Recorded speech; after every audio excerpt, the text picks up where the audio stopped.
convenience of the people who are earmarked for looking after this assignment. Mr. Shah, we've spoken about the need of coalition dharma, the political opposition that we could have for all of this. How about bureaucratic opposition? How easy will it be to get this past the bureaucracy in the country?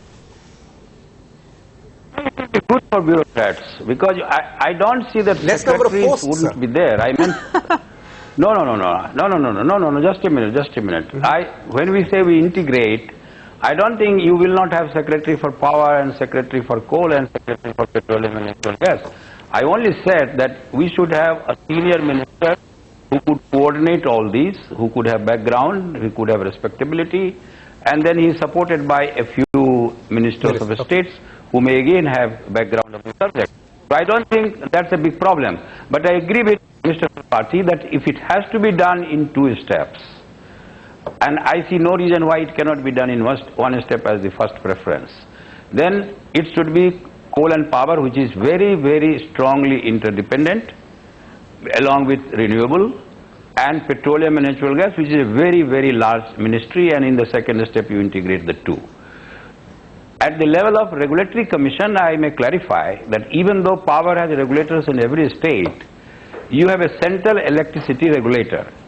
Central electricity regulator could become central energy regulator, and they would have a specialist. Like when we did it appellate tribunal, we had to add the petroleum specialization into the same appellate tribunal for energy. Similarly, if we have central energy regulatory commission, it would have a specialist of all these areas of coal, of power.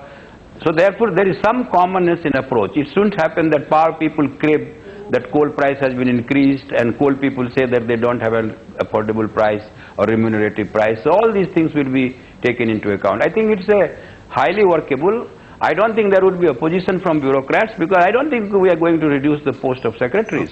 It's only a question of these ministries' problems, interministerial problems would be reduced substantially and things will move faster. All right. Mr. Tripathi, you said something in a previous answer that intrigued me.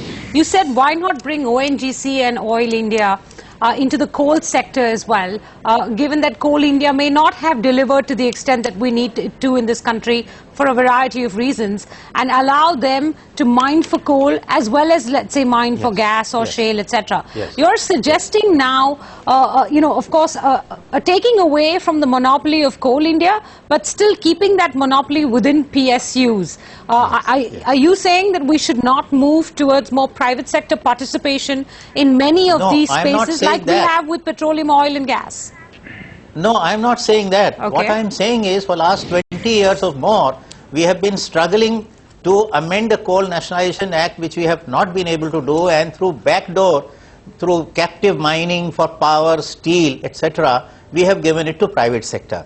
So I am not therefore hung up on Coal Nationalization Act being amended. Until then we do nothing. I am saying that if you can amend that, well and good. If you can't, at least send ONGC, Oil India and such other companies which are global companies and they have technical resources, they have financial resources, let them take up coal, because there are many areas which are overlapping. Where does coal bed methane come? Where does coal gasification come? And all over the world, the countries which are rich in coal are developing coal sector, and natural gas can be substituted by coal gas. So in many cases China has taken up in a big way. Why we are not doing it, I do not understand.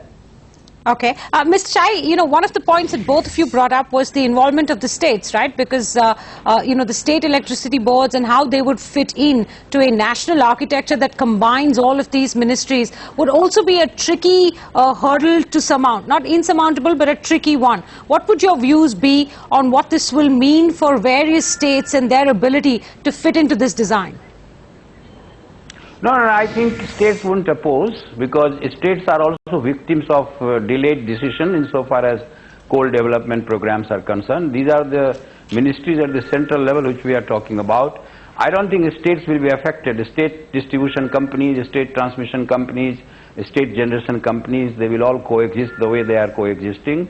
The state regulators with their brief will continue to have the jurisdiction over the retail tariff and state level power development programs. I don't think this is something where resistance will come from the state. But a point which Mr. Tripathi made, that's a very good point. The only thing is that I am for the opening up of the coal sector as well. One of the problems which power sector has faced in last 5, 6, 7 years, and in spite of that it has improved its capacity addition program, is the coal.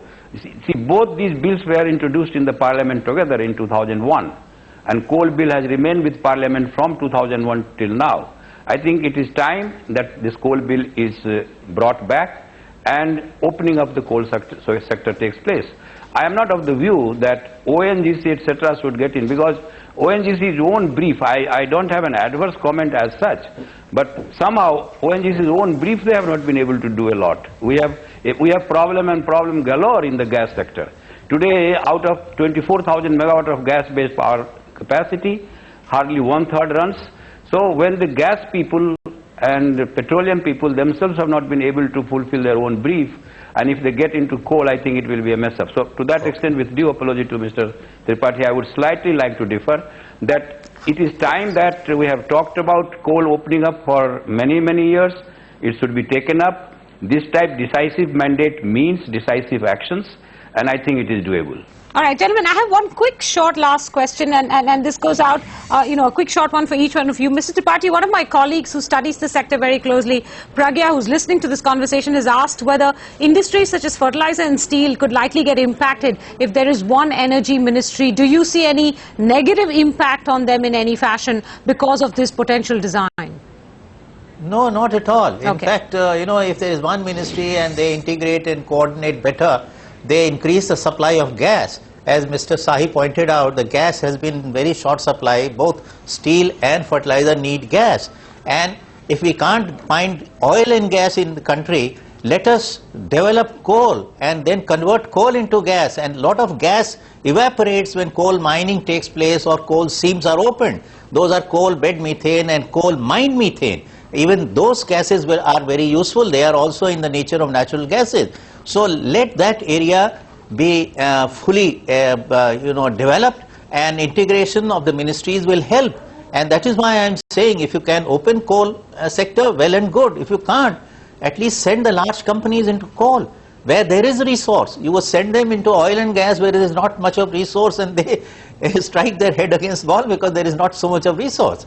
So send them into areas where they will find more resource. And all over the world, the companies are common. BP, Billiton, etc. All these companies are common. They explore coal. They also explore oil and gas. All right, fair enough, gentlemen. Thank you so much for some new thinking on what can be done in order to reduce ministries and bring about synergy.